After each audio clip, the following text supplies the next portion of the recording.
Welcome to the Ascend program, Unit 8, Holding Effective Meetings. We all know that there is an intrinsic value to bringing people together. There's diversity, there's new views and opinions, there's group buy-in, decision-making processes, and support for group objectives. Now, the problem is that not always this meeting of the minds results in a productive activity. The purpose of today's unit is to focus on how to facilitate effective meetings. We're going to learn how to assess the effectiveness of the current meetings that you're holding and determine what are the right type of meetings to hold. We'll discuss what makes a meeting purposeful, as well as how we can get more participation from the people that attend and get higher level of contribution during the meeting and then afterwards. An important meeting will end by having clear decisions and assignments, so there's follow-through and action as a result of the meeting. So all these are the objectives, the learning objectives from this unit. As a result from these learning objectives, you can practice facilitating an effective project meeting and then come back and report how well this has taken place. We all know that when people come together, generally good things happen. And when people stay working together, there is a sense of progress.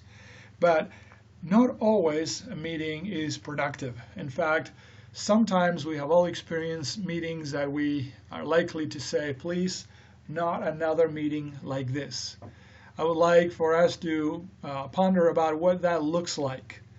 There are several traits that indicate that the meeting is not going very well. And here are some of the things that typically happen when a meeting goes wrong. So a meeting tends to start late. There's no agenda.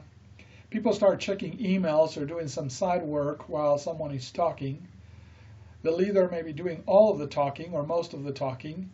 There's some sideline conversations, or sometimes the conversations of the entire group easily drift off topic. Sometimes the meeting becomes a show and tell where everyone is trying to vie for time and for grandstanding the kinds of things that they've done. Also, another sign of a very terrible meeting is when discussions turns into arguments and people get offended, they start making rude comments, and that shuts down some people, so there's no open conversation. Or the opposite, they checked out and the meeting is completely boring. Last but not least, an ineffective meeting leads to no clear decisions and no assignments. So as a result, we see a total waste of time. While you may not have experienced all of these elements in a one meeting, you may have experienced some of these elements in meetings here and there, and you realize that it is not a pleasant experience. So what we're going to talk about today is how to avoid these things from happening in the meetings that you are facilitating, that you are responsible for leading. Now, even if you are not the leader or the facilitator, you can do things to intervene and improve the direction that a meeting is taking. So we're going to focus on that. Let's start by discussing what it looks like when meetings go well. What are the kinds of things that happen? Think of the last 3 months. If you have a particularly effective meeting, what kinds of things have you noticed taking place there? I'm going to group the elements in 4 broad categories. The first 2 categories are purpose and organization. A very effective meeting has a clear purpose. The members that are attending have a role to play in that meeting, and everyone knows what is their role and what is the expected outcome. Regarding organization, people need to be notified upfront with sufficient time in advance to have time in their calendars. The room needs to be available and prearranged. The meeting needs to start on time. As a facilitator, you need to show up early and welcome people as they come in. There has to be an agenda available. The agenda is reviewed up front, and there is some discussion to make sure that everyone agrees with the agenda. And then there is a transition from the last meeting to make sure that there's continuity with what we talked about last time. The meeting moves along at a workable pace.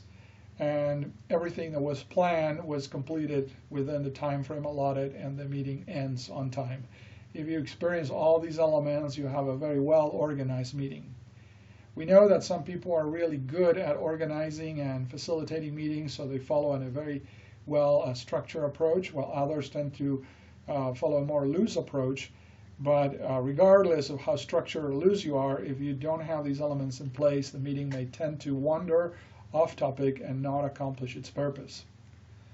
Another two very important elements of an effective meeting is the member participation and the decision making at the end. So let's explore member participation. We know that when a meeting goes quiet and one person is doing most of the talking, that usually kills the meeting. So a good effective meeting, you see that there is relevant discussions that are on topic. All the members participate, they take turns, or they share airtime. Members can raise questions and receive fair answers. The pros and cons of issues are considered. It's not all biased towards one particular viewpoint. Members give input on decisions. Everyone has a fair share to bring up their views. And responsibilities are distributed. So people feel like this is not all resting in someone's shoulders. As you see that, you feel a high level of engagement and energy in the meeting, which makes people actually want to be part of this team, want to be part of the process that you are leading. The final important element is the decision making. A meeting needs to have clear objectives up front. The decisions at the end of the meeting need to be summarized and related back to the objectives to point out that we have accomplished the objectives. There's important information learned, members receive clear assignments, and there is individual follow-up on the actions that have been assigned. So when you have these elements, you find that there's progress being made through the meeting. The meeting is actually a part of a working mechanism to get things done. So these two slides show a checklist that you can assess your own meeting effectiveness against and see how well you are holding meetings. Sometimes you may want to question whether there is a need to hold a meeting at all. Some meetings are not really necessary, or not necessarily as a meeting. Could this meeting be done via email? If so, just send an email. Don't bring people together to meet. If there is not a clear purpose for the meeting, it may be that it is not necessary to hold a meeting. As you put together an agenda, make sure that the agenda is very productive, that is very clear what we want to accomplish. When you invite people, make sure that all the right people are there. If not, the meeting's decisions will have to be deferred or revisited at a later point. We also want to make sure that all the required members are able to meet, and the meeting is the best way to handle the kind of content that we're about to discuss. As you look at these elements, you can determine whether it's valid to have a meeting. It's important to ask, what are the consequences of not holding this meeting? If sometimes you struggle to answer that question, maybe there is no need for a meeting in the first place. So I like this quote that says, meetings often become a practical alternative to work. It takes real purpose for beating the value of not having a meeting. So there are legitimate reasons for a meeting. So I wanted to share with you a story. One of my clients had a very large leadership council. This leadership council meets every week, and it comprises about 15, sometimes up to 18 members. So this is a fairly large management team for a large organization with a very regular pattern for meetings. When I first started working with this client, the meetings were haphazard, so sometimes they were canceled. The location changed very often. The level of participation was very low. Most of the time, one or two people did most of the talking and pretty much owned the meeting. And a lot of the people that came to this meeting at the end were wondering whether it was a waste of time or why they were even coming to this meeting. Some people used to say that they dreaded going to this meeting. But this group was meeting weekly, or at least as much as they were not canceling the weekly meetings. very diligently. When I pointed out that the meeting was ineffective, everyone readily agreed to that, and we identified many of the problems and how to fix them. So based on that, we changed the dynamic of this meeting.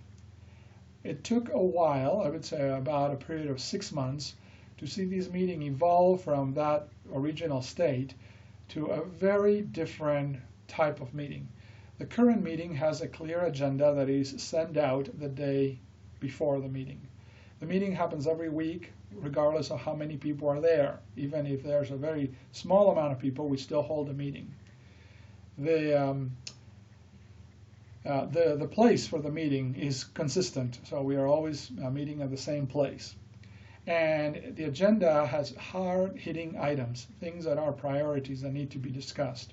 There are some regular reporting that needs to be done by some of the functions. There are some special items that people want to bring up for the consideration of other meeting members. There are special presentations or decisions that need to be communicated to all the other members of the team. And we close this meeting with an open forum discussion called Items from the Floor, where people that were not on the agenda necessarily have a chance to bring up some issues. The meeting starts and ends on time every single time, and people love to participate in these meetings. Not only the meeting has become effective, but the leaders that attend this meeting are far more effective. They say things like, I really love coming to this meeting. I learn a lot by coming to this meeting. I have become a better manager by coming to this meeting. I find myself thinking very differently about my job because of this meeting. So when a meeting is held correctly, you can have a transformational impact. It could be a leadership development opportunity. So I invite us all to think about ways that we can elevate the value of the meetings that we hold. And on that note, let's look at actually the type of meetings that we hold.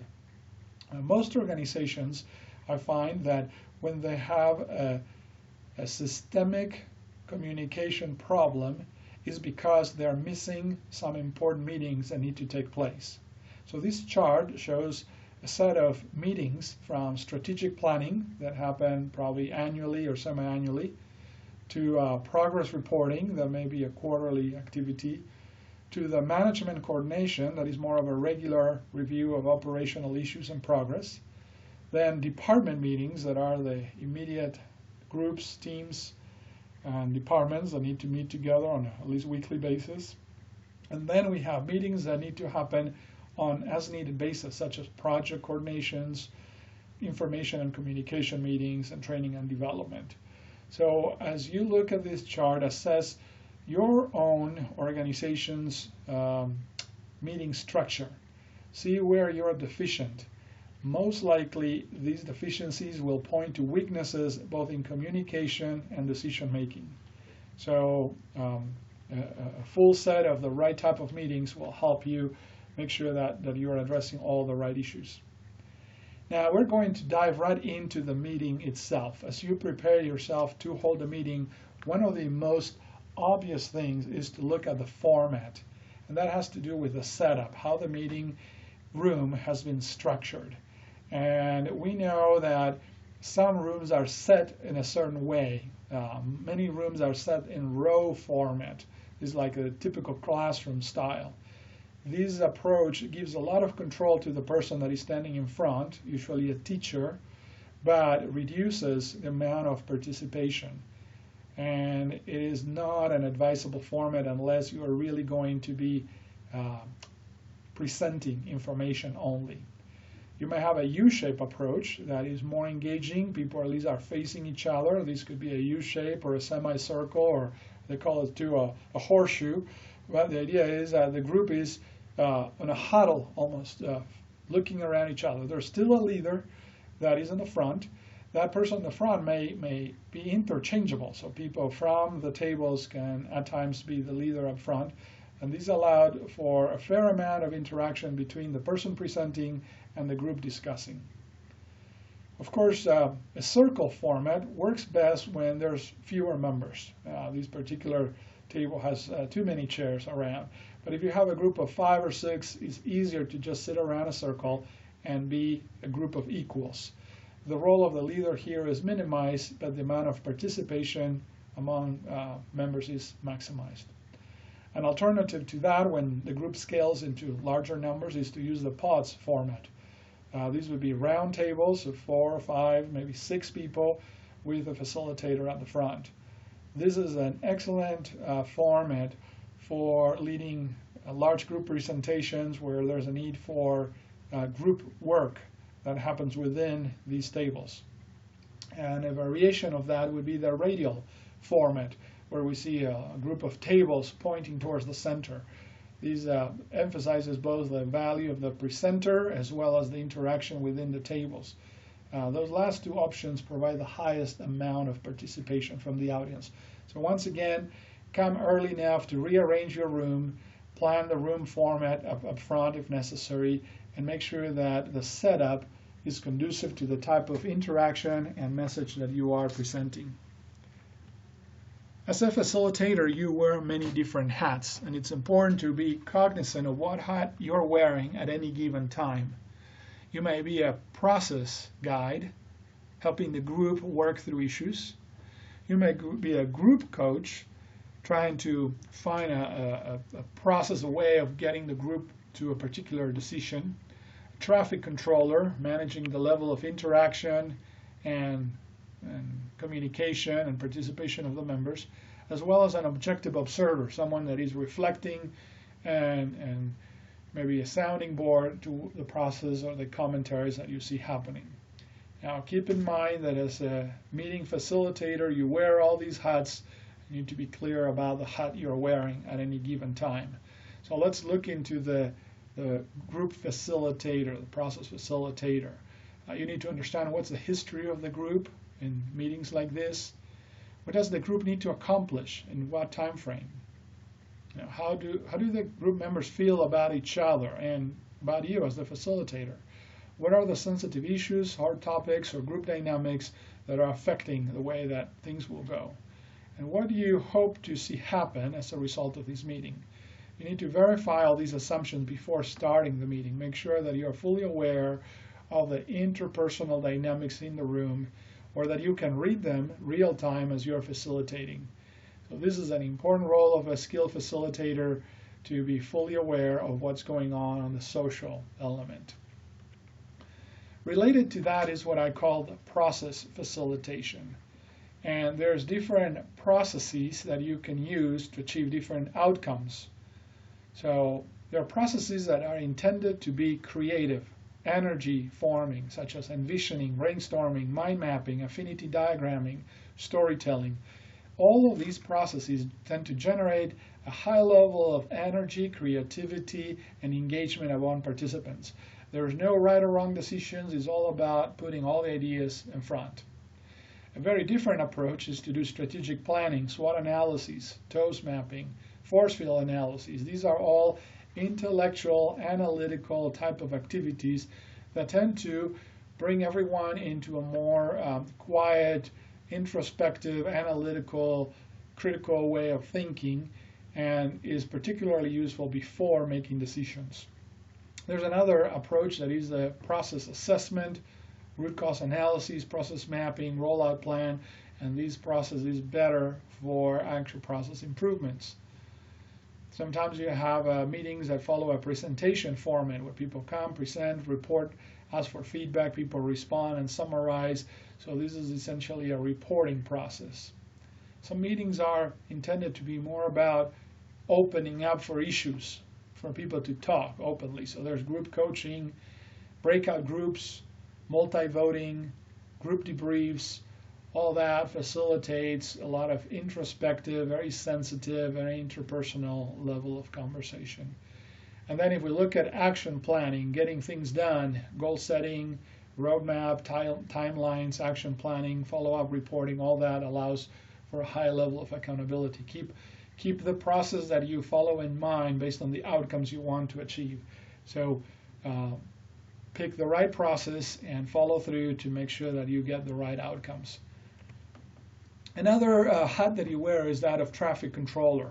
People sometimes like to talk and others tend to be quiet, and we need to manage that level of commitment and the time that every person has for participation.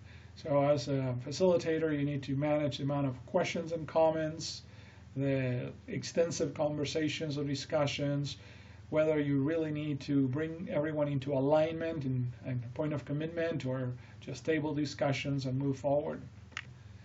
And related to that is the ability for the facilitator to know how to be an objective observer, maintain a level of neutrality that is not tainted by your own bias or preconceived notions.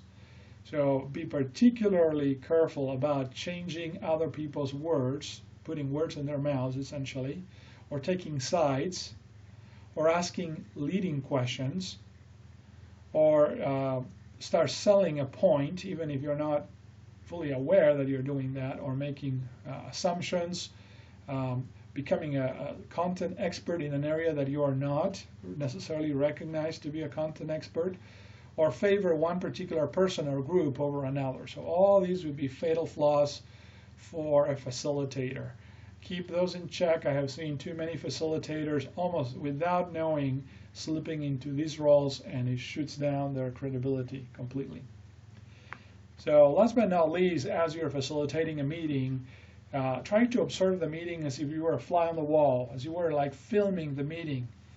And you will notice a lot of body language, a lot of group dynamics, a lot of group processes at play, and what people are thinking and feeling but not saying has as much to do with what they are saying. In fact, when they are not talking out, sometimes they're acting out. And the things that they act out on are very influential. So in this particular case, we have the leader of the meeting that believes that everyone is in full agreement and we're ready to go on with the plan we discussed. But in people's heads, there's a lot of concerns, trepidations, or different feelings towards that, that assumption. So make sure that you can read that, and as a facilitator, call out what you see happening, and find a way of bringing the group to be explicit and more open about what they're truly thinking and feeling, but not openly sharing. So with all these elements, we would like to explore a few of the most common pitfalls and practical solutions when you're trying to engage people. So we have a list of 10. I'm not going to go through all 10 here, but I want to highlight a few of the more common ones. For example, number 1, certain individuals don't show up or show up late to a meeting. That is very common. It happens often. It's very annoying because everyone else is wanting everyone to be there, but if some members don't show up, it tends to discredit the entire meeting and makes the time of the other people less relevant. So a practical solution would be to give that person an assignment for the next meeting that requires them to actively participate from the start. And you may want to confirm that they are ready with that assignment before the meeting. So that specific personal assignment would be one way to ensure that people show up on time.